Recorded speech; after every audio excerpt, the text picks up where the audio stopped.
First time naming makatikim ng king crab. Noon, pangarap lang namin to kasi hindi namin afford sa Pinas. Sobrang mahal talaga nito. At syempre, may lobster din kami. Dati akala ko yung mga king crabs kagaya sa maliliit na crab, maliliksi at naninipit. Yun pala, sila ay slow at hindi makagalaw ng maayos. At isa rin sa napansin ko, yung buong katawan ay matutulis. As you can see, ang sasarap tignan at ang lalaki. O, diba? Pinapakita pa para ano? Para sulit. O, diba? Ang lalaki nila. Gosh, hindi siya magkasya sa lalagyan. Oh my God. Oh my God. Pero ganyan talaga ang ginagawa sa king crabs. Ini-steam yan. Bago mo siya gagawa ng sauce, kasama ko. So, ayun. Meron din tayong mga talaba. Ayan. Inano na yun ni ate. Yan, ini-steam.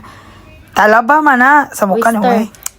Tapos, ayun. Mayroon din tayong tuyom. Tuyom na, ay, sa mukha po na magtaglog. Ito, mud crabs, ayan, ang tataba, ang So, sasarap. nagalit siya. Tapos, diba, as you can see, binit-bit na ni Inday, pabida yan lang yung ambag niya. Smiles. Kasama ko pa. So, ayun, gumawa kami ng Cajun sauce. Ayan, ang daming, daghan kayo, garlic sauce, ganing king crabs. Partang lami adyo din nga ni ay.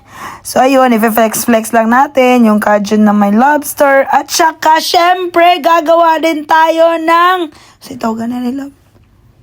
Shabu-shabu. Shabu-shabu na maraming bowls. Kasi mahilig sila sa bowls ba. At saka, ayan.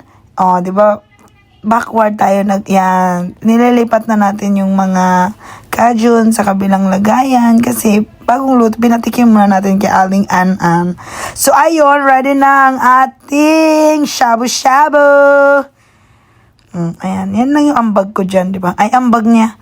Ako pala yung nagluluto. Siya yung, bit-bit pa niya yung pants niya. Taga-tikim, taga-pa-cute. Titikman ko kayong lahat.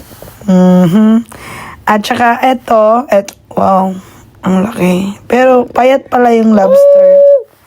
Ang ano ko dyan, tawag dito, ang sakit tawagan na. Feedback. Masasabi. Ang review, feedback more na. Hindi siya mataba, pero masarap din naman Hindi mataba, siya. sobrang taba nga niyan. Ang lobster? Oh. Ang king crab, ang mataba. Ayan o. Wow. Pero sa totoo lang, ang sarap talaga niyan. Matamis-tamis. Parang ako. Juicy. Juicy siya day. Juicy, nagtulo yalaway. Kung sa mga laway na. Tiyo shit. Ayan, pangiti-ngiti pa yan siya. Pero, nagano talaga yan siya sa king crab. Ayan, kumuha na naman siya ng isa.